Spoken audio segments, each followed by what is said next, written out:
Welcome back ಸ್ನೇಹಿತರೆ. ಏನು ಉಳಿದಂಥ ಇನ್ನು 8ನೇ ತರಗತಿಯ ಉಳಿದ ಚಾಪ್ಟರ್ಗಳ ಕ್ವಶನ್ ಆನ್ಸರ್ ಅನ್ನು ನೋಡೋಣ. ಜಗತ್ತಿನ ಕೆಲವು ಪ್ರಮುಖ ನಾಗರಿಕತೆಗಳು. ಓಕೆ, ನೋಡೋಣ ಸ್ನೇಹಿತರೆ. ಇದು ಕೇವಲ ಟೀಚರ್ಸ್ಗಷ್ಟೇ ಅಲ್ಲ, ಎಲ್ಲ ಎಕ್ಸಾಮ್ಗಳು ಕೂಡ ಈ PDF ಅನುಕೂಲ ಆಗುತ್ತೆ. ಈ ಕ್ವಶನ್ಗಳು ಕೂಡ ಅನುಕೂಲ ಆಗುತ್ತೆ. ಈಜಿಪ್ಟ್ ನಾಗರಿಕತೆಯು ಯಾವ ನದಿಯ ಬಯಲಿನಲ್ಲಿ ಹುಟ್ಟಿತು ಅಂದರೆ ನೈಲ್ ನದಿಯ ಬಯಲಿನಲ್ಲಿ. ಈಜಿಪ್ಟಿಯನ್ನರ ಬರವಣಿಗೆಯನ್ನ ಏನಂತ ಕರಿತಿದ್ರು ಅಂದ್ರೆ ಹೀರೋಗ್ಲೈಫಿಕ್ಸ್ ಅಥವಾ ಪವಿತ್ರ ಬರವಣಿಗೆ. ಈಜಿಪ್ಟ್ ಅನ್ನ ಆಳುತ್ತಿದ್ದ ರಾಜರುಗಳನ್ನ ಏನಂತಾರೆ ಅಂದ್ರೆ ಪ್ಯಾರೋಗಳು. ಪ್ಯಾರೋಗಳು. ಮಮ್ಮಿ ಎಂದರೇನು? ಸತ್ತವರ ದೇಹವನ್ನ ರಾಸಾಯನಿಕಗಳಿಂದ ಲೇಪಿಸಿ ತೆಳುವಾದ ಬಟ್ಟೆಯಿಂದ ಸುತ್ತಿ ಸಂರಕ್ಷಿಸುವ ಶವವೇ ಮಮ್ಮಿ. ಕೇಳಿರ್ತೀರ. ಮೆಸೊಪೊಟೋಮಿಯಾ ಎಂದರೆ ಎರಡು ನದಿಗಳ ನಡುವಿನ ನಾಡನ್ನ ಮೆಸೊಪೊಟೋಮಿಯಾ ಎನ್ನುವರು. ಮೆಸೊಪೊಟೋಮಿಯಾ ಯಾವ ಎರಡು ನದಿಗಳ ನಡುವೆ ಇದೆ ಅಂದ್ರೆ ಯೂಫ್ರೆಟಿಸ್ ಮತ್ತು ಟೈಗ್ರಿಸ್. ಮೆಸೊಪೊಟೋಮಿಯಾದ ಜನರು ಬಳಸಿದ್ದ ಲಿಪಿ ಯಾವುದಪ್ಪ ಅಂದ್ರೆ ಕ್ಯೂನಿಫಾರ್ಮ್. ಬ್ಯಾಬಿಲೋನಿಯಾದ ತೂಗುವ ಉದ್ಯಾನವನವನ್ನ ಯಾರು ಕಟ್ಟಿದ್ರು ಅಂದ್ರೆ ರಾಜ ನೆಬುಕಡ್ನೆಝರ್ ಅಥವಾ ರಾಣಿ ಸುಮರಾಮತ್ ಅಂತಂದ್ರೂ ಕೂಡ ಸರಿಯಾದ ಉತ್ತರ ಆಗುತ್ತೆ. ಕಣ್ಣಿಗೆ ಬದಲು ಕಣ್ಣು, ಅಲ್ಲಿಗೆ ಬದಲು ಅಲ್ಲು.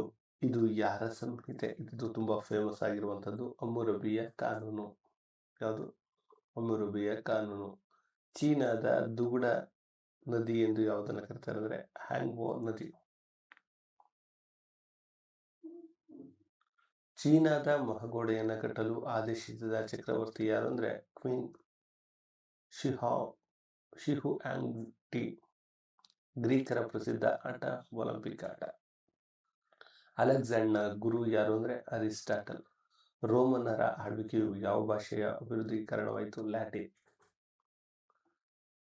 ಅಮೆರಿಕದ ಪ್ರಾಚೀನ ಕೊಲಂಬಿಯ ನಾಗರಿಕತೆಗಳು ಯಾವುವು ಅಂದ್ರೆ ಮಾಯಾ, ಅಸ್ಟೆಕ್, ಇಂಕಾ. ಅಸ್ಟೆಕರ ರಾಜಧಾನಿ ಯಾವುದು ಅಂದ್ರೆ ಟೆನೋಸ್ಟಿಟ್ಲಾನ್. ಇಂಕಾಗಳ ಆರಾಧ್ಯ ದೈವ ಸೂರ್ಯದೇವ. ಸನಾತನ ಧರ್ಮ 5ನೇ ಚಾಪ್ಟರ್. ಸನಾತನ ಪದದ ಅರ್ಥವೇನು ಅಂದ್ರೆ ಅತಿ ಪ್ರಾಚೀನ ಮತ್ತು ನಿತ್ಯ ನೂತನ, ಚಿರಂತನ, ಶಾಶ್ವತ ಅಂತಲೂ ಇದೆ. ಅಗಾಧ ವೇದ ಮಂತ್ರ ಸಮೂಹ ವಿಭಜನೆ ಮಾಡಿದವರು ಯಾರು ಅಂದ್ರೆ ಕೃಷ್ಣ ದ್ವೈಪಾಯನರು. ವೇದವ್ಯಾಸರು ಅಂತಾರೆ. ಪ್ರತಿಯೊಂದು ವೇದಕ್ಕೂ ಇರುವ 4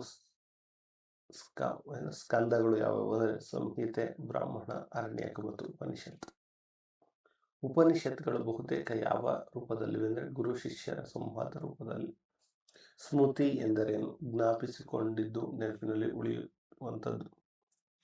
ಭಾರತೀಯ ತತ್ವಶಾಸ್ತ್ರದ ಪ್ರಕಾರ ಆಧಾರ ಸ್ತಂಭಗಳು ಯಾವುವು ಅಂದರೆ 6 ಪ್ರವರ್ತಕ ದರ್ಶನಗಳು. ಸ್ನೇಹಿತರೆ, ಇದೊಂದು PDF ಆಗಿದೆ. ಈ PDF ಅಲ್ಲಿ 6ರಿಂದ 10ನೇ ತರಗತಿಯ ಕಂಪ್ಲೀಟ್ ಕ್ವಶನ್ ಆನ್ಸರ್, ಸೋಷಿಯಲ್ ಸೈನ್ಸ್ಗೆ ಸಂಬಂಧಿಸಿದ ಕಂಪ್ಲೀಟ್ ಕ್ವಶನ್ ಆನ್ಸರ್ ಇದೆ. ಈ PDF ನಿಮ್ಗೆ ಏನಾದರೂ ಬೇಕು ಅಂದರೆ ಇದು ಕೇವಲ ಟೀಚರ್ಸ್ಗಷ್ಟೇ ಅಲ್ಲದೆ ಎಲ್ಲ ಎಕ್ಸಾಮ್ಗೂ FTA, STA, PC, PSI, KS ಎಲ್ಲದಕ್ಕೂ ಅನುಕೂಲ ಆಗುತ್ತೆ. ಇದೇನಾದರೂ ಬೇಕು ಅಂದರೆ ಈ ನಂಬರ್ಗೆ ನೀವು 9945005138ಗೆ 149 ಗೂಗಲ್ ಪೇ ಅಥವಾ ಫೋನ್ಪೇ ಮೂಲಕ ನೀವು ಮಾಡಿ ನನಗೆ ಹೇಳಿದರೆ ನಾವು ಈ PDF ಅನ್ನು ನಿಮಗೆ ಕಳಿಸ್ಕೊಡುವಂಥ ಕೆಲಸವನ್ನು ಮಾಡ್ತೀವಿ. ಮತ್ತೊಮ್ಮೆ ಹೇಳ್ತೀನಿ, 9945005138ಕ್ಕೆ ಕಾಂಟ್ಯಾಕ್ಟ್ ಮಾಡಿ ನೀವು ಇದನ್ನು ಪಡೆಯಬಹುದು. ಇದರಲ್ಲಿ ಈ PDF ಅಲ್ಲಿ ನಿಮಗೆ ಗೊತ್ತಿರಲಿ 6ರಿಂದ 10ನೇ ತರಗತಿಯ 3000ಕ್ಕೂ ಹೆಚ್ಚು ಪ್ರಶ್ನೆಗಳು, 470ಕ್ಕೂ ಹೆಚ್ಚು ಪುಟವನ್ನು ಹೊಂದಿರುವಂಥದ್ದು. ಓಕೆ, ಬೇಕಾದರೂ ತೆಗೆದುಕೊಳ್ಳಿ. ವೇದಗಳನ್ನು ಪ್ರಮಾಣವೆಂದು ಒಪ್ಪಿಸಿದ ನಾಸ್ತಿಕ ದರ್ಶನಗಳು ಯಾವುವು ಅಂದರೆ ಜೈನ, ಬೌದ್ಧ, ಚಾರ್ವಾಕ. ಸ್ವಾಮಿ ವಿವೇಕಾನಂದರು ಚಿಕಾಗೋದ ಸರ್ವಧರ್ಮ ಸಮ್ಮೇಳನದಲ್ಲಿ ಯಾವ ವರ್ಷ ಭಾಷಣ ಮಾಡಿದರು ಅಂದರೆ 1893. ಡೇಟ್ ಸಮೇತ ಇದೆ 27/9/1893. ಮಹಾಕಾವ್ಯಗಳು ಎಂದು ಯಾವುದನ್ನು ಕರೀತಾರೆ? ರಾಮಾಯಣ, ಮಹಾಭಾರತ. ಪುರಾಣಗಳ ಸಂಖ್ಯೆ ಎಷ್ಟಪ್ಪ ಅಂದರೆ 18. ಶ್ರುತಿಗಳು ಎಂದು ಯಾವುದನ್ನು ಕರೀತಾರೆ ಅಂದರೆ ವೇದಗಳು.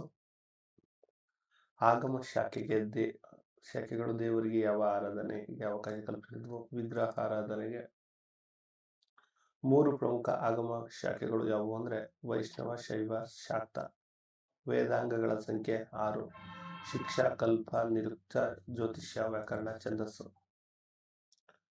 ಭಾರತದ ಅತ್ಯಂತ ಪ್ರಾಚೀನ ಪ್ರಭಾವಶಾಲಿಯಾದ ಸ್ಮೃತಿ ಯಾವುದು? ಮನುಸ್ಮೃತಿ.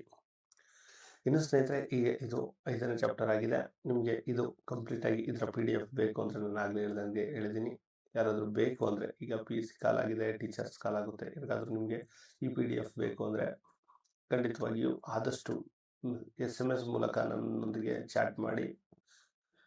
ಆ ನಂತರ ನಿಮ್ಗೆ ಯಾವ ಸಬ್ಜೆಕ್ಟ್ ಬೇಕು ಅಂದರೆ, ನಮ್ಮ ಹತ್ರ ತುಂಬ ಸಬ್ಜೆಕ್ಟ್ ಇದೆ, ಆದರೆ ನಿಮ್ಗೆ ಯಾವ ಸಬ್ಜೆಕ್ಟ್ ಬೇಕು ಅಂತ ಫಸ್ಟ್ ಕನ್ಫರ್ಮ್ ಮಾಡಿ, ಆಮೇಲೆ ಪೇ ಮಾಡಿ ಅಂತ ಹೇಳ್ತಾ ಈ ವಿಡಿಯೋನ ಇಲ್ಲಿಗೆ ಎಂಡ್ ಮಾಡ್ತಿದ್ದೇನೆ. ಧನ್ಯವಾದಗಳು.